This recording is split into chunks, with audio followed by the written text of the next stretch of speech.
이런 암과 관련된 이제 주제를 가지고 상당히 좀 쉬운 주제는 아니고 그리고 좀 이런 센터에서 볼 수 없는 주제인 거예요. 근데 제가 이런 거를 가지고 지금 저번 노원에서 좀 했었어요. 노원에서 6주간 했었고 그리고 이번에는 금천에서 영광스럽게 두 번째 강의를 하게 됐습니다. 너무 강의를 해주셔서 와주셔서 너무 감사하고요.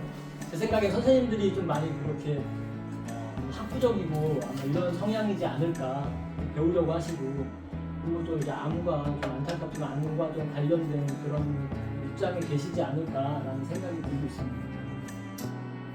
그래서 첫 번째 주제 제가 하고 싶은 내용은 결론은 이거예요. 선생님들한테 좀 설득을 시켜드리고 싶은 거예요. 암은 생활습관성 질환이 맞다. 그러니까 선생님들이 하실 게 상당히 많다.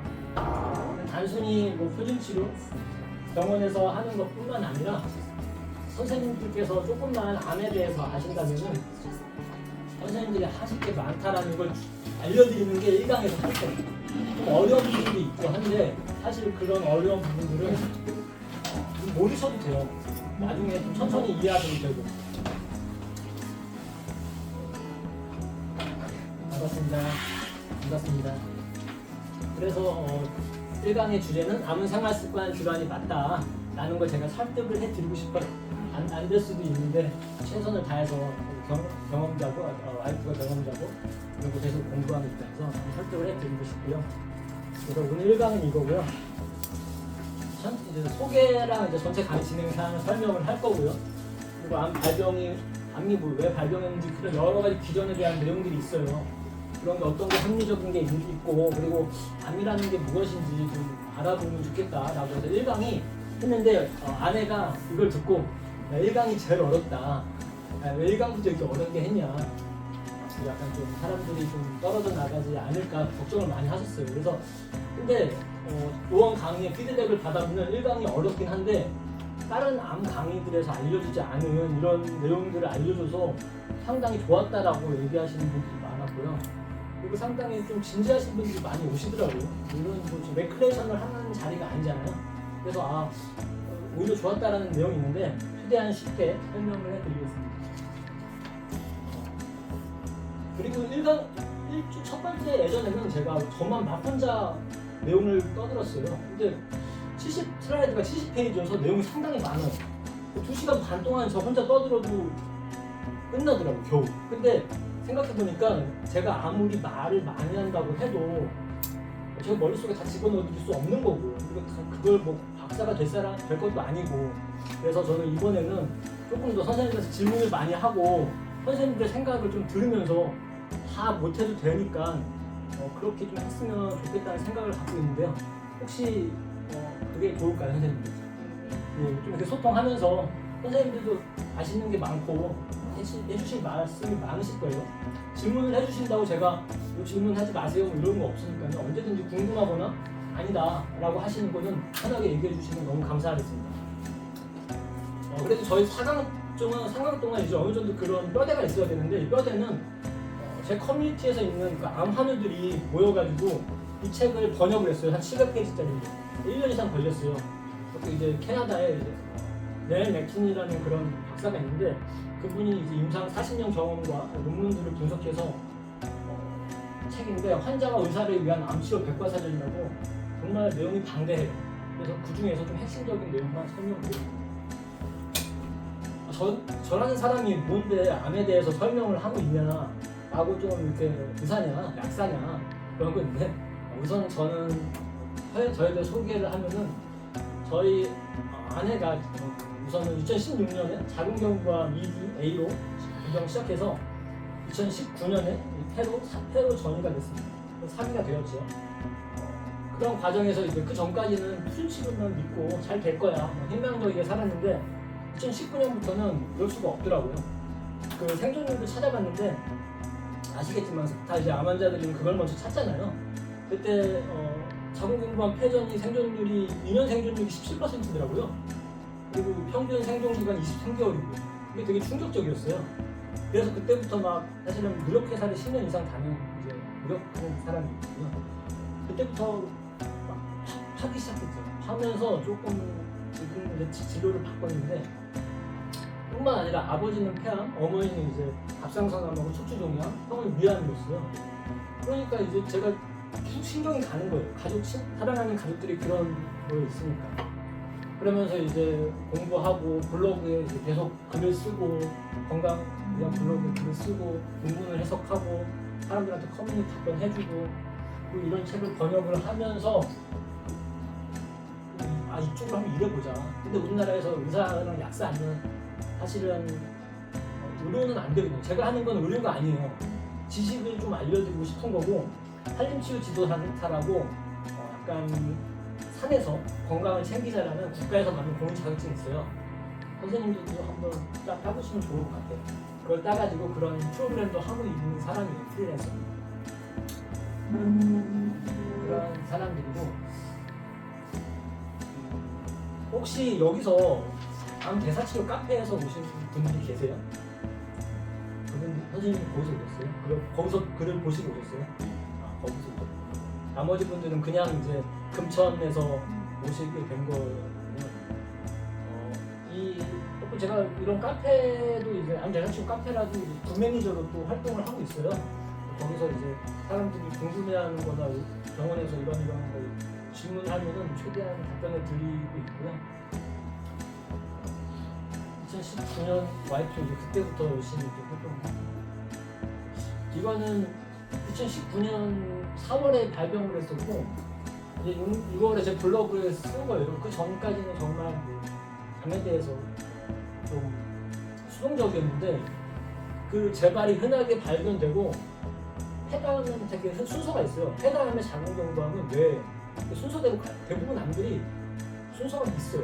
그래서 이거는 좀 억제해보자라는 마음을 가지고, 이게 어쨌든 기차가 멈추지 않으면 언젠가 건강해 보여도 온다. 2016년, 9년 재발하기 전까지 저희 와이프가 엄청 건강해 보였어요. 작은 경부암 수술도 끝나고 항암도 다 하고 방사선도 하고 엄청 건강해 보였어요.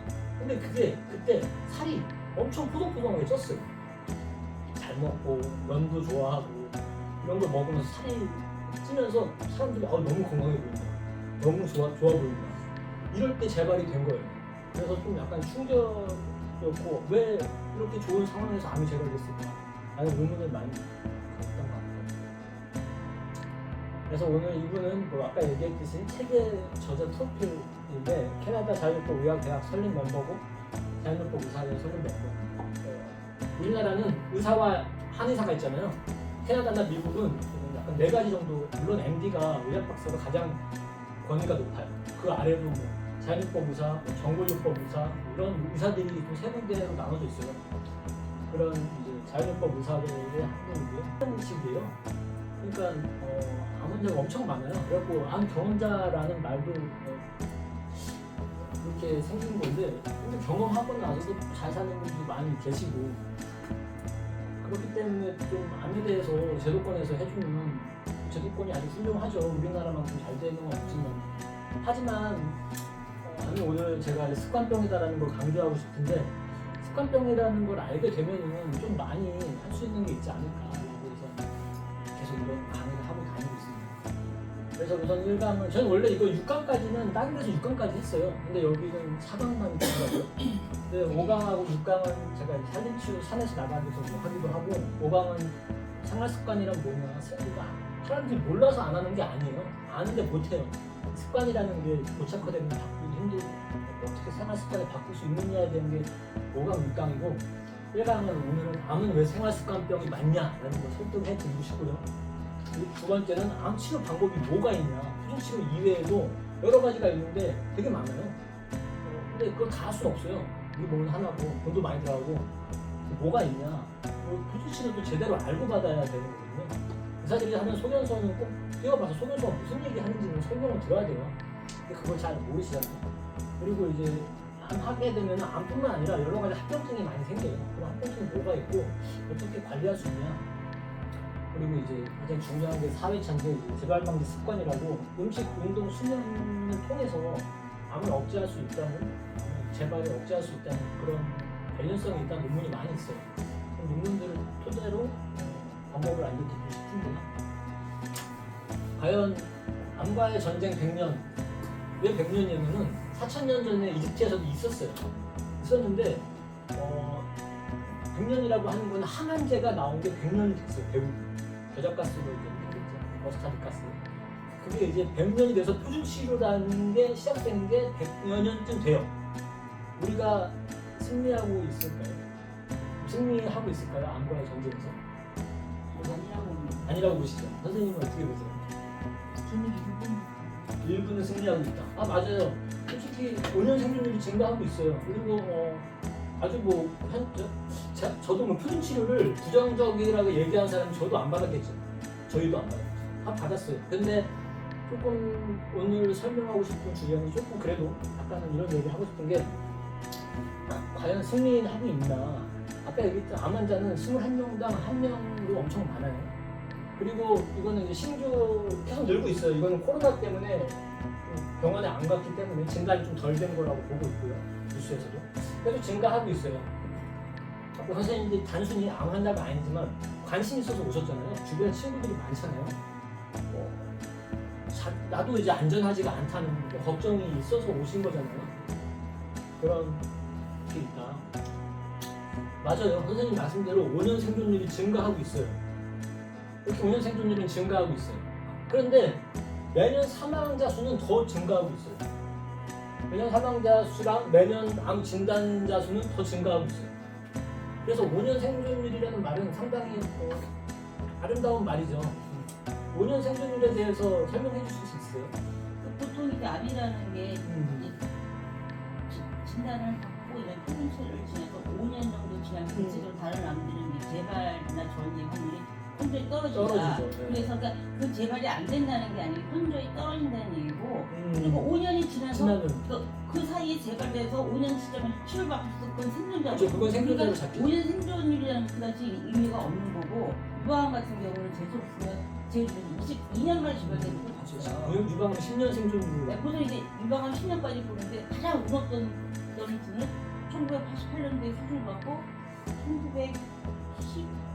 1912년도에 또 재발을 했고 그러니까 이게 꼬리가 유방암 특히 길어. 이게 다른 암도 재수 없으면 10년 지났어도 재발을 하더라고요. 제가 많은 케이스를 보니까. 맞아요.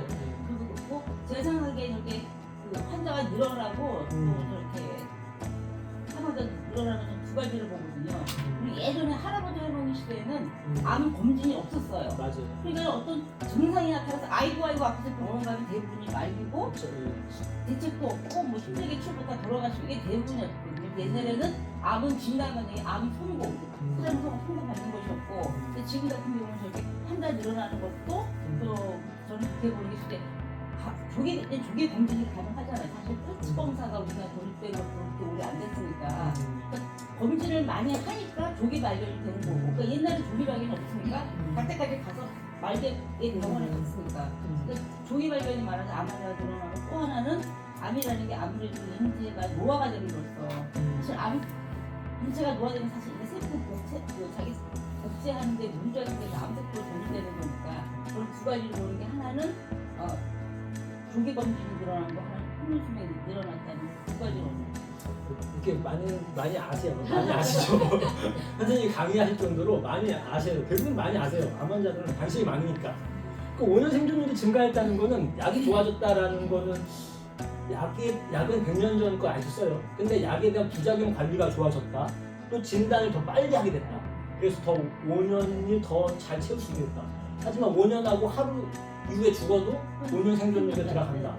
5년 생존율이 증가했다는 거는 약이 좋아졌다. 약도 뭐 부작용 관리 좋아지고 뭐 빨리 진단되는 거 있지만은 중요한 거는 사망자 수가 계속 증가하고 있다는 거죠.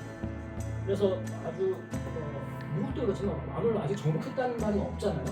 정복했으면 뭐 끝나죠. 네. 제가 뭐 여기서 이런 거 하지도 않고 그렇게 하면 돼요. 그렇게 하면 되지. 관련도 주사 맞고 이렇게 하면 되는데 아직은 누구도 이제 암은 정복되진 않았어요. 사실은. 제가 오늘 알려드린 것도 뭐 어디 강의 가면 이렇게 하면 낫는다라고 알려드리는 수도 있는데 저는 저희 아직 관리 중이고 저는 아는 지식을 나누고 싶고 선생님들의 의견을 듣고 싶은 것 뿐이지 일반적인 상식을 얘기하고 싶은 것 뿐이지 암을 낫게 해줄 수 있다라고 누구도 얘기할 수 없어요. 그 선생님들의 패러다임을 좀 3가지 정도 바꿔드리고 싶어요. 주도권을 누가 쥐어야 되냐? 암 치료에. 암 걸리면은 수술하고 방사선하고 항암하는 데까지 한 달 안에 모든 게 결정나요. 진단 받으면 진짜 순식간에 하고 그다음 막 수술 날짜 잡혀 있고 수술하면 또 방사선 날 잡혀 있고 정신이 없습니다. 근데 그때 수술이나 이런 거는 뭐 대부분 순응하죠. 제시해 주는 게 빠르죠. 근데 의사소견서에 적힌 자기가 어떤 상태인지 모르고 다른 사람이 태판이 넘어요. 근데 그거에 대해서 알면은 조금 개입할 여지가 있거든요. 우리나라는 이거 너무 잘 됐기 때문에 좀 의사에 대한 우리나라 좀 유교 문화가 있기 때문에 좀 의사의 권위 앞에서 말을 할 수가 없어요. 저도 막 이렇게 좀 아는 게 많다고 생각하는데 입이 안 들어. 무서워. 말하기 쫓겨나. 눈을 흘리게 해요. 눈을 이렇게 쳐다봐요. 그리고 나를 보지 않고 얘기하고 정의성한 보고. 날 아예 순화인간 취급해요. 근데 외국은 조금 더 우리나라랑 달라요. 조금 더 개인주의가 강하고 영어 공부까지 특히 영국이나 미국 같은 데는 영어 논문, 과학 논문이 대부분 영어로 나오잖아요. 그런 거에 일반 사람들 접근이 더 쉬워요. 근데 보면은 최초의 항암제가 겨자가스라고 했잖아요. 그게 뭐 100년 전에 나온 거예요. 지금도 많이 써요. 근데 그게 왜 만들어졌냐면은 연합군이 독일군을 죽이려고 만든 게 아니고 이 독일군을 지연시키려고 한 거예요. 움직이지 못하고 멈추게 하려고. 죽지 않을 만큼 약한 가스를 만들어서 투입한 거예요. 근데 그 가스를 봤는데 그 가스가 나중에 보니까 아니 암세포도 같이 멈추네? 라는 걸 발견한 거예요. 그리고 나서 이게 거쳐서 의학에 사용이 된 거예요. 네. 그런데 이 기전이 1980년도에 기전이 발견이 될 때까지 그 기전을 모르고 사용했어요. 그 기전이 있죠. 뭐 DNA를 합성하는 걸 억제하고 암세포에 미세소관이라고 이런 골격을 억제하는 걸 그런 기전을 1980년도에 발견된 거예요. 그러니까 선생님들이 표준 치료를 다시 얘기하지만 받지 말라는 말은 절대 아니에요. 저도 받았고 중요하지만은 맹신할 거는 아니다. 자기 상태를 알고 주도권을 누가 가져가야 되냐. 왜 사람들이 환자들이 보호자들이 암에 대해서 합리적으로 공부하고 그렇게 다른 세컨드 의견을 물어보고 다른 의사들한테도 물어보고 그런 의사들이 요즘에 많아요. 기능의학 의사들이라고 질병의 원인을 좀 찾아보자. 그냥 지금 하는 현대 의학의 대중육보 증상을 상대하는 의학이 아니고 왜 그게 발생했는지 한번 알아보자라는 기능의학이나 통합의학이 많이 알려졌어요. 그러니까 이런 사람들 세컨드 의견도 물어보고 좀 공부해가지고 그러니까 이런 것들이 이제 환자들의 시도가 왜 비판받아야 되고 이런 게 우리가 모르는 무지민들의 오남용으로 취급받아야 되는지 좀 안타깝다는 생각이 들어요. 내 목적은 좀 치유의 주도권은 조금만 알게 되면은 우리가 주도권을 갖고 할 수 있다. 그리고 그걸 도와줄 전문가들도 있다. 의사들도 있다. 라는 거. 물론 상술적인 의사도 있고. 두 번째 얘기한 거는 암세포를 잡을 것인가 사람을 잡을 것인가인데 되게 항암제가 개발됐을 때는 맥시멈 도즈 톨러런스 최대 허용 용량이 사람이 죽지 않을 정도의 용량이지만 암세포를 가장 많이 죽일 수 있는 용량을 개발한 거예요. 어떤 암종이 뭐냐? 그럼 딱 프로토콜이 결정 난 거예요. 안녕하세요. 그런데 저희도 이건 경험을 했어요. 와이프가 폐전이 됐을 때 이제 세 가지 섞은 이런 허브플라틴 뭐 이런 거 섞은 세 가지 항암제 했는데 3회차 하고 나니까 뭐 호중구 수치 너무 떨어지고 면역을 올리는 주사를 맞아도 올라가지도 않고 여러 가지 수치나 와이프가 상태가 너무 안 좋은 거예요. 와이프는 내가 이거 하면 죽을 것 같다고 막 그렇게 얘기하더라고요. 너무 힘들어서. 그래서 이건 개인적인 사례를 얘기하는 건데 그렇게 해서 근데 여러 가지 찾아봤어요. 저용량 항암의 효과가 있긴 해요. 저용량 항암의 효과 이런 것도 논문을 찾아보고 하면서 의사한테 좀 그리고 또 해외에도 그런 사례도 있었고요. 그런 사례를 보면서 이거는 와이프가 너무 힘들어해서 정말 힘들다라고 막 사정을 해서 좀 거의 용량을 좀 줄여서 6차를 끝냈어요. 물론 그분 의사가 허락을 해줬죠. 그래서 지금 이제 뭐 폐전 이후 사기 폐전 이후 내일 모레면 4월이면 이제 5년차가 돼요. 2016년 자궁근거부터 나름 와이프도 그렇고 저도 좋은 선택이었다. 그리고 그런 것도 이제 혼자 한 게 아니고 기능의학과 선생님한테 물어보고 또 병원 주치의한테 또 얘기하면서 그렇게 했던 거 생각이 있는데 암세포는 상당히 유연해요. 그런 게 대처 방안이 이런 게 지금 암세포는 하나가 아니 종류가 하나가 아니고 위치에 따라서 치료 순서에 따라서 이 유전적 돌연변이가 상당히 달라요. 그리고 원리에 의하면은 스팀셀이라는 줄기세포가 있어요. 줄기세포는 여러 가지 한 세포가 다른 세포로 변할 수 있는 그런 능력을 가진 세포를 줄기세포라고 하는데 이렇게 하람을 받으면 빨리 자라는 세포들은 다 죽어요. 빨리 분화하는 거를 타겟으로 하는 게 화학 항암제의 기본 원리예요. 그런데 이 스팀셀은 죽지 않아요. 잠을 자거나 아니면 또 이렇게 복제를 하고 딸세포를 만들어요. 그럼 두 번째는 이런 딸세포 애들은 첫 항암제에 내성이 생겨요. 암세포도 이렇게 유연하게 살기 위한 모든 방법을 다 하는데 그리고 이 혈관 이건 유전적인 대사가 있고 또 이런 대사적으로도 이렇게 뭐 혈관에서 먼 애들은 포도당 대사 더 많이 하고 가까운 애들은 또 이제 산소 세포 호흡을 많이 하고 이렇게 아예 그 전이 공간에서는 자기 주변 세포를 먹어치움으로써 또 자기 스스로의 에너지를 자가 포식을 해서 또 에너지를 만들기도 하고 되게 다양하게 암세포가 유연해요. 그런데 환자들은 그 의견에 대해서 어쨌든 다른 의견을 들을 생각을 좀 안 하죠. 이런 게 좀 그런 부분이 있다. 혹시 이 유명한 말 있잖아요. 지피지기면 백전백승이다라는. 근데 그 말이 틀렸다라는 그 말이 아니고 사실은 지피지기면 백전불태입니다. 원래 말은 100번 싸움은 위태롭지 않은 게 병법이 얘기한 병법이에요. 암 환자의 접근 방법도 이렇게 저는 돼야 된다 생각합니다. 암을 빨리 죽여서 제거해서 없애는 게 중요한가. 위태롭지 않게 그런 잘 유지하는 것도 하나의 방법이 될 수 있다. 그래서 그러려면은 적을 알고 나를 알아야 된다. 그래서 적이라는 거는 이제 암세포고 나는 이제 나의 혈액 검사만 하더라도 혈액 검사 하잖아요. 병원 가면 거기에 많은 정보가 있어요. 내 면역 상태가 어떤 상태인지, 세포가 빨리 분화되고 있는 상태인지 기본적인 정보들이 있거든요. 그런 정보가 있습니다.